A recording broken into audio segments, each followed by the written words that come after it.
Hello, and welcome back to the podcast where you are invited for lighthearted conversations about things that matter as you seek to live your most meaningful, beautiful, and joyful life. I'm your host, Dr. Edie Wadsworth, and I hope you enjoy your stay here at the House of Joy. Well, hi, dear ones. Welcome back to the podcast. It's House of Joy around here. We're so happy you're here. Episode 293.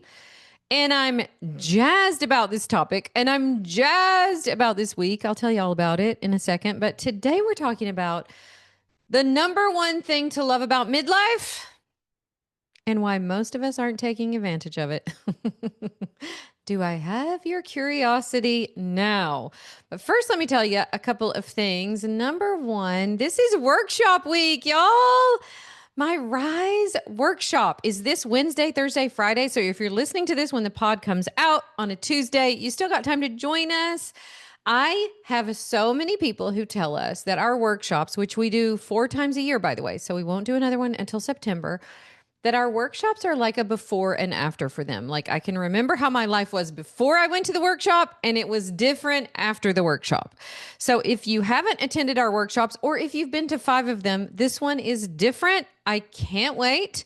It's all about identity and leadership and legacy, how to lead yourself well, how to live your legacy, how to step into your true God-given identity, and it's going to be fire.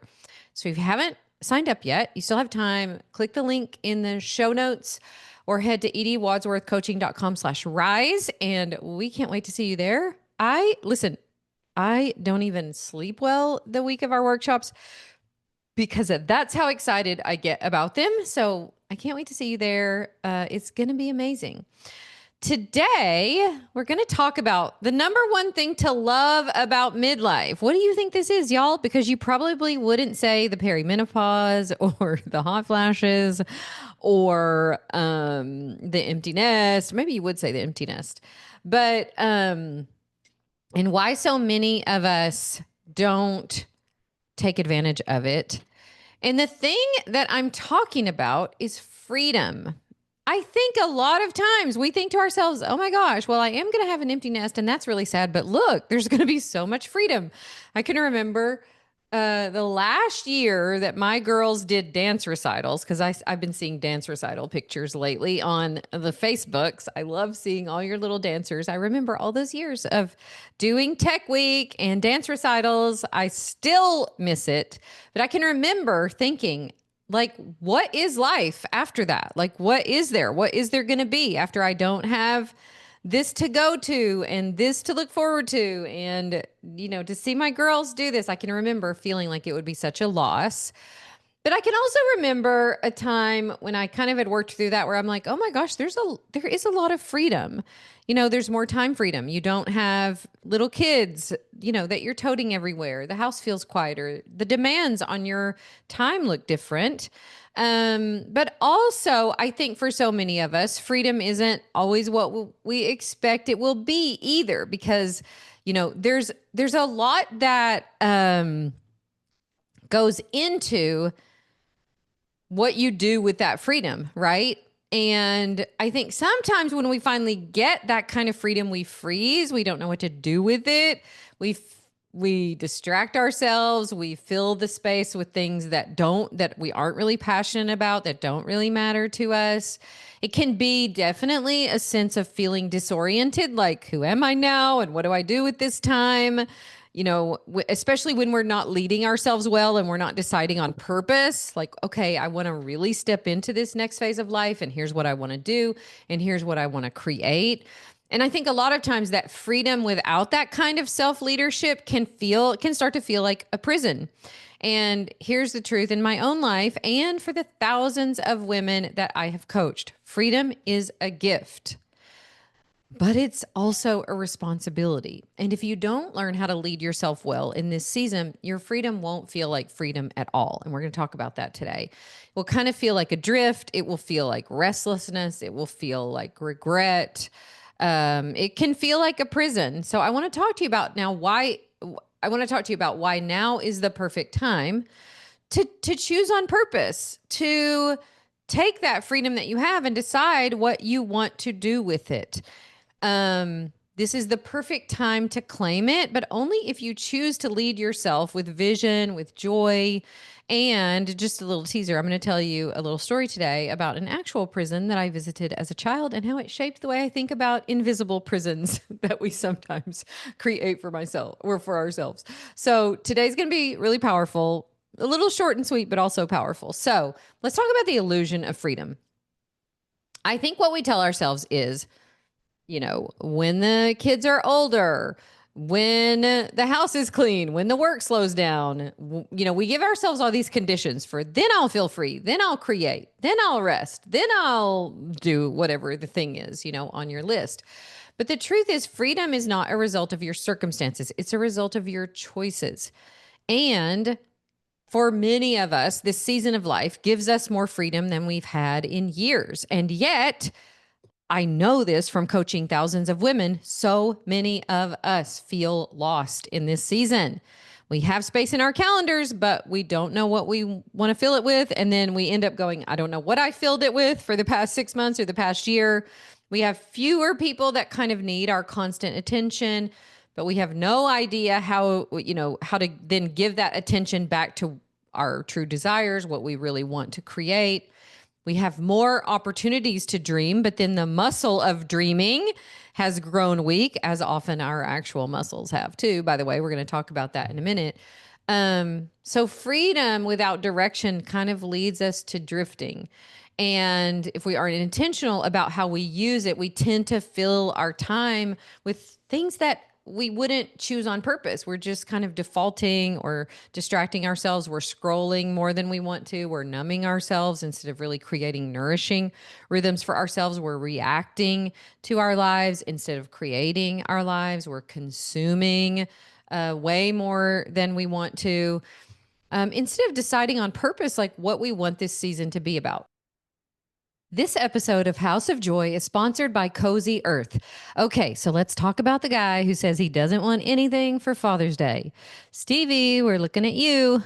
Here's what I know. After years of working so hard and showing up for our family in a million little ways, he deserves to be taken care of too. So this year, we're gifting him comfort that lasts, starting with Cozy Earth's men's apparel. Their everywhere pants are lightweight but polished, perfect for when he's home for the evening but still wants to look put together. And their bamboo tee, it's the kind of soft that you have to feel to believe.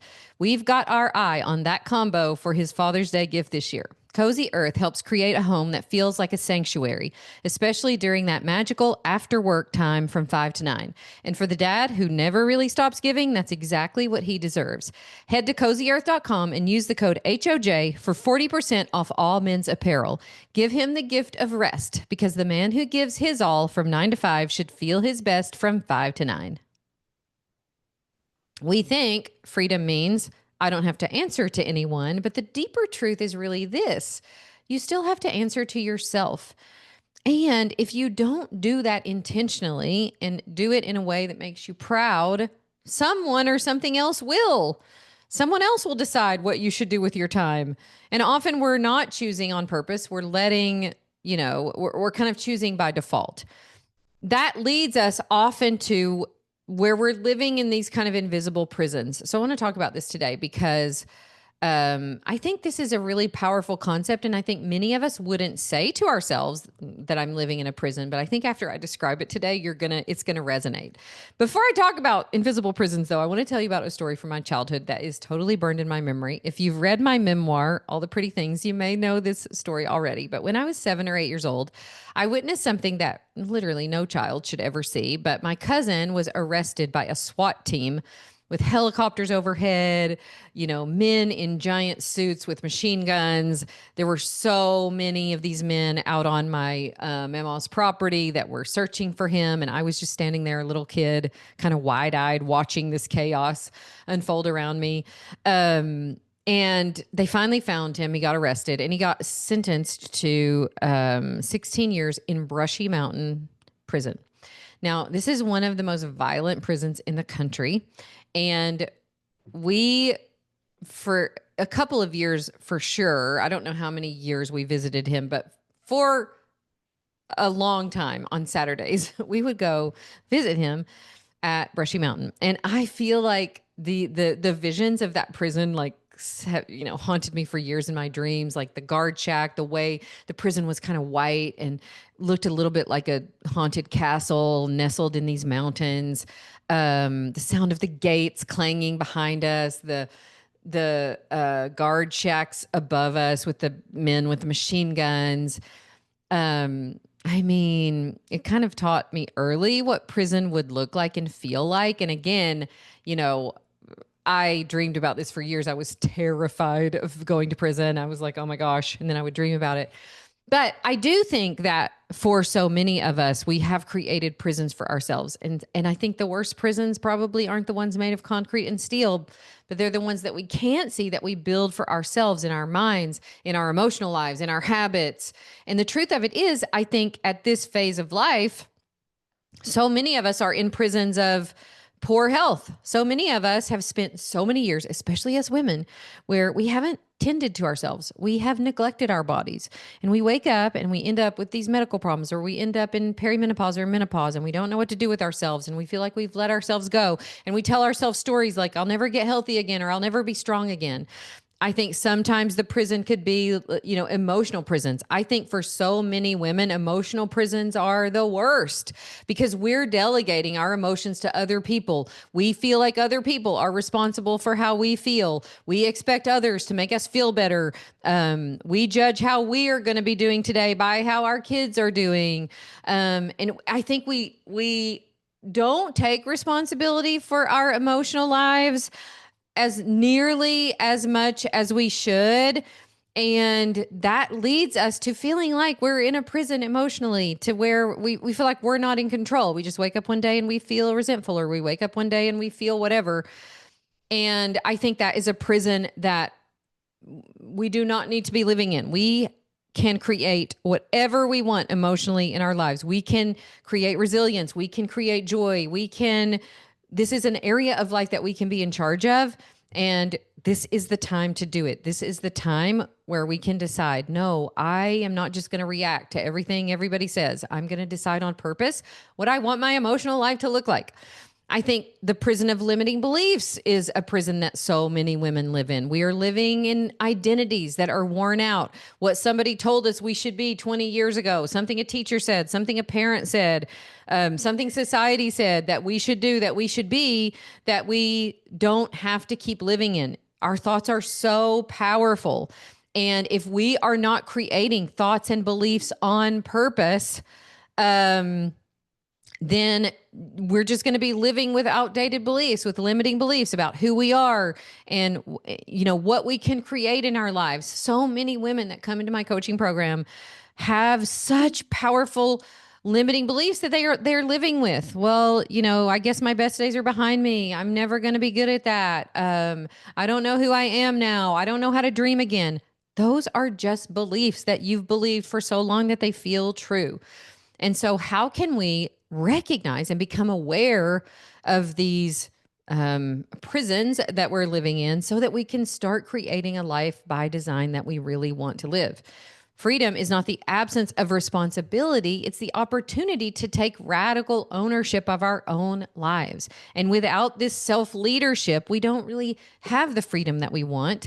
And I think freedom plus the vision to create our lives on purpose, that is where the magic happens. You can wake up to your life. You can stop living by default. You get to choose. And here's what I've learned. We are the ones who built these prison walls, and we are the ones who can dismantle them.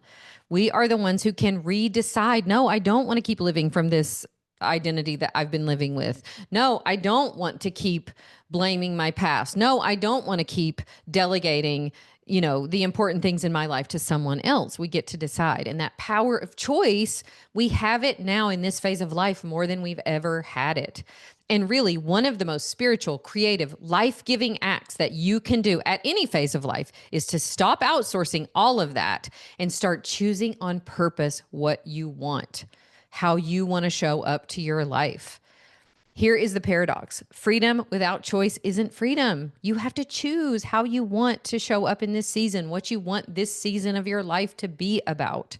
You can choose to believe what God says about you instead of what your inner critic says. You can choose to move your body and eat well because it makes you feel strong, not because you're trying to shrink yourself. You can choose to show up powerfully to your relationships with presence and love. You can choose to honor your deepest desires, to decide in this season of life what you want to create and not to suppress them to make other people comfortable. The truth is, you are the source of your energy. And when you think powerful, life giving thoughts, and when you do the emotional work to process and release what's no longer serving you, and when you take aligned, joyful action in your life, you create energy. But if your brain is still on autopilot, if you keep recycling these old beliefs and letting your survival self run the show, you won't feel the freedom that you have. So this is your permission slip to stop doing that, to stop drifting, and to choose with intention and joy what you want. And that's what I mean by self-leadership. By leading yourself well. By choosing how you want your life to look. By choosing to live that way now. And that is exactly why I created the amazing Rise workshop, which starts on Wednesday, you guys. I know this ache. I know living through a season of like, is this all there is? Are my best days behind me? If you are ready to rediscover your true identity, reignite your desire for what you really want to create, and rebuild rhythms that support the life you actually want, join us for Rise. If something in you is stirring, let this be your moment. This is the most powerful beginning you've ever had. I truly believe that. I have created more amazing experiences in my life in my 50s than I ever have before. It's by far my favorite decade yet. And I think you get to that by choosing on purpose. So come join us for Rise, ediewadsworthcoaching.com/rise. We start on Wednesday, June 11th. I can't wait to see you there. Do something incredible with this freedom that you've been given. Create your life on purpose. I will see you at Rise and on the next House of Joy podcast. All right, you guys, have a great rest of your day. Bye for now.